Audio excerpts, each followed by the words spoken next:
لبنان کے شہر سیدون میں اسرائیلی فضائی حملے کے بعد رہائشی عمارت کو نقصان پہنچا اور متعدد افراد زخمی ہوئے۔ حملے کے نتیجے میں 5 منزلہ رہائشی عمارت کی بالائی منزلیں مکمل طور پر تباہ ہو گئی ہیں۔ ملبے میں پھنسے زخمیوں کی تلاش جاری ہے۔ دوسری جانب اسرائیلی فوج کے ترجمان نے بیروت کے رہائشیوں کو فوری طور پر نقل مکانی کی دھمکی دے دی۔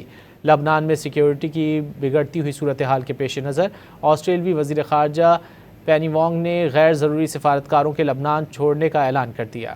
لبنان کے شہر سیدون میں اسرائیلی فضائی حملے کے بعد رہائشی عمارت کو نقصان پہنچا اور متعدد افراد زخمی ہوئے۔ حملے کے نتیجے میں 5 منزلہ رہائشی عمارت کی بالائی منزلیں مکمل طور پر تباہ ہو گئی ہیں۔ ملبے میں پھنسے زخمیوں کی تلاش جاری ہے۔ دوسری جانب اسرائیلی فوج کے ترجمان نے بیروت کے رہائشیوں کو فوری طور پر نقل مکانی کی دھمکی دے دی۔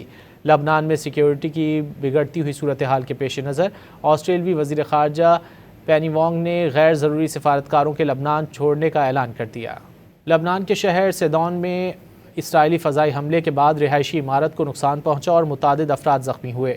حملے کے نتیجے میں 5 منزلہ رہائشی عمارت کی بالائی منزلیں مکمل طور پر تباہ ہو گئی ہیں۔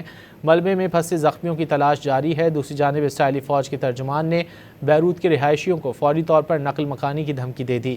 لبنان میں سیکیورٹی کی بگڑتی ہوئی صورتحال کے پیش نظر آسٹریلوی وزیر خارجہ پینی وانگ نے غیر ضروری سفارتکاروں کے لبنان چھوڑنے کا اعلان کر دیا۔